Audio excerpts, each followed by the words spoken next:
আজকে আমরা দেখব কোনো একটা চার্টে জিপিএস টেকনিক কোনভাবে এপ্লাই হয়।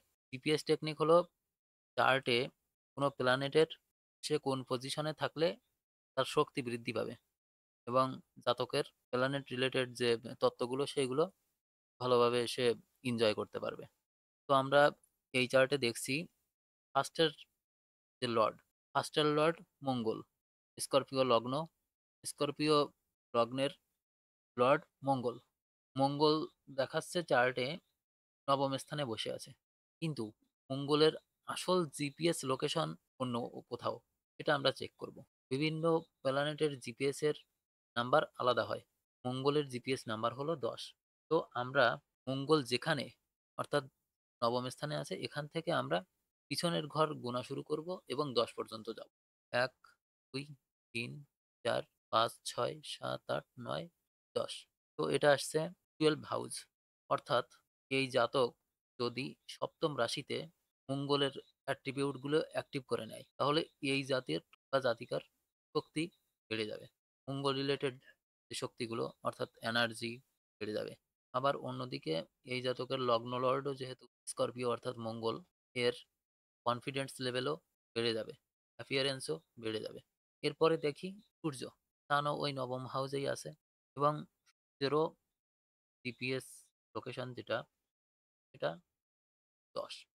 অর্থাৎ প্ল্যানেটারি পজিশন হিসেবে মঙ্গলও 10 তে চলে গেছে এবং সূর্যও 10 তে চলে গেছে। অর্থাৎ এ নেম ফেম পাবে ৭ নাম্বার রাশিতে যদি এর যে অ্যাট্রিবিউট বা সূর্যের যে তত্ত্বগুলো ব্যবহার করা শুরু করে ৭ নাম্বার রাশিতে, তাহলে এর নেম ফেম বেড়ে যাবে। এরপরে আছে জুপিটার নবমে। জুপিটার নবমে এর জিপিএস কোড ১।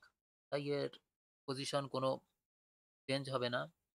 অর্থাৎ ৪ নাম্বার রাশি অর্থাৎ কর্কট রাশিতে যদি জুপিটারের অ্যাট্রিবিউট যুক্ত কোনো জিনিসপত্র রাখে, তাহলে তার জ্ঞান আরো বৃদ্ধি হবে, জ্ঞান সঠিক পথে কাজে লাগবে। এরপরে আসি আমরা স্যাটার্ন। স্যাটার্নেরও জিপিএস লোকেশন ৭।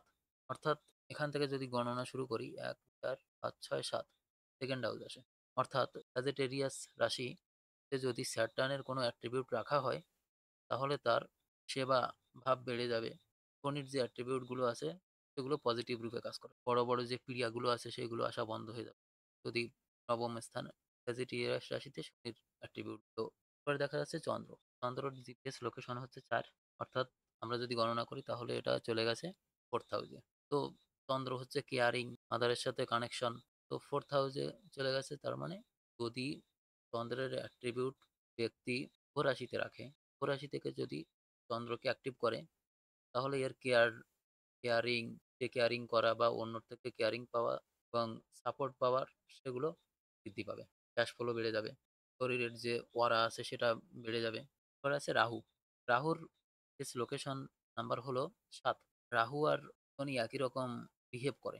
তাই শনিরও জিপিএস লোকেশন যা, রাহুরও লোকেশন এরও ৭। অর্থাৎ রাহুকে যদি সপ্তমে ঘর ছুঁয়ে নেওয়া হয় তাহলে এর পজিশন হয় ৫ম।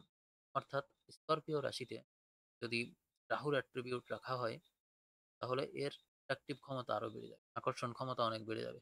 বা রাহুর যে পজিটিভ ফলগুলো এনজয় করতে পারে। কেতু রয়েছে 1st হাউসে স্করপিও রাশিতে।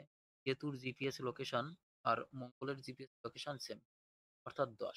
তো আমরা যদি থেকে ১০ নাম্বার ঘর পিছিয়ে যাই তাহলে আমরা পাবো 4th হাউস।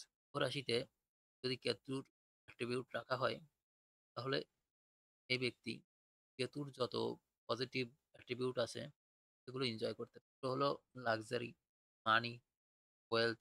তো এটারও চন্দ্রের মতো জিপিএস কোড হলো অর্থাৎ আমরা যদি গণনা করি ১ অর্থাৎ পুরো চলে গেছে। অর্থাৎ এর জিপিএস লোকেশন চলে গেছে ৮ম এ অর্থাৎ এটা চলে গেছে পুরোর জিপিএস লোকেশন দেখাচ্ছে জেমিনি রাশিতে। জেমিনি বুধের রাশি অর্থাৎ জেমিনি রাশিতে যদি এর অ্যাট্রিবিউটকে অ্যাক্টিভ করা যায়, তবে এর লাক্সারি আরো বেড়ে যাবে। কমফোর্ট আরো বেড়ে যাবে। তো এভাবেই আমরা জিপিএস লোকেশন হিসেব করি। আমরা যখন এই প্ল্যানেট হিসেবে আমরা অ্যাক্টিভ করতে যাব জিপিএস লোকেশন অনুসারে, তখন আমরা দেখতে হবে যেখানে আমরা অ্যাক্টিভ করতে যাব, সেখানে যদি অন্য কোনো প্ল্যানেট থাকে, তার অ্যাট্রিবিউট গুলো আগে আমাদের রিমুভ যেমন আমরা যদি ভেনাসকে, শুক্রকে অষ্টমে অ্যাক্টিভ করতে যাই, তখন আমরা দেখছি যে স্যাটার্ন ওখানে সমস্যা করবে। অর্থাৎ স্যাটার্ন আসছে মেলিফিক প্ল্যানেট। ওটাকে ওখান থেকে রিমুভ করতে হবে আগে। আমরা দেখব ৩ নাম্বার রাশিতে যখনই ভেনাসকে অ্যাক্টিভ করতে যাব, তখন দেখতে পাবো যে বাড়ির বাস্তুতে নাম্বার রাশিতে স্যাটার্ন এর কোনো অ্যাট্রিবিউট আছে। যেমন আয়রন, ফল-অক্ষর, পুরনো জিনিসপত্র, এন্টিক যত জিনিসপত্র সেগুলো থাকতে পারে।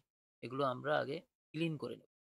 ক্লিন করে তারপরে আমরা ভেনাসকে পুরো ভেনাস যেমন ব্র্যান্ডেড পারফিউম এরকম। এরকম করে আমরা সবগুলো চেক করে নিয়ে তারপর অ্যাক্টিভ করি। এতে আমাদের কোনো ক্ষেত্রে লাক্সারি লাইফের লাক্সারি এনজয় করতে পারবো। কোনো নেম-ফেম কখনো আমাদের জ্ঞানকে বৃদ্ধি করবে, কখনো আমাদের বুদ্ধির স্টেবিলিটি আসবে, কখনো আমাদের ফেয়ারনেস যে ভাবটা সেটা আসবে, কখনো অ্যাট্রাক্টিভিটি আসবে, কখনো আমরা আধ্যাত্মিক হতে পারবো।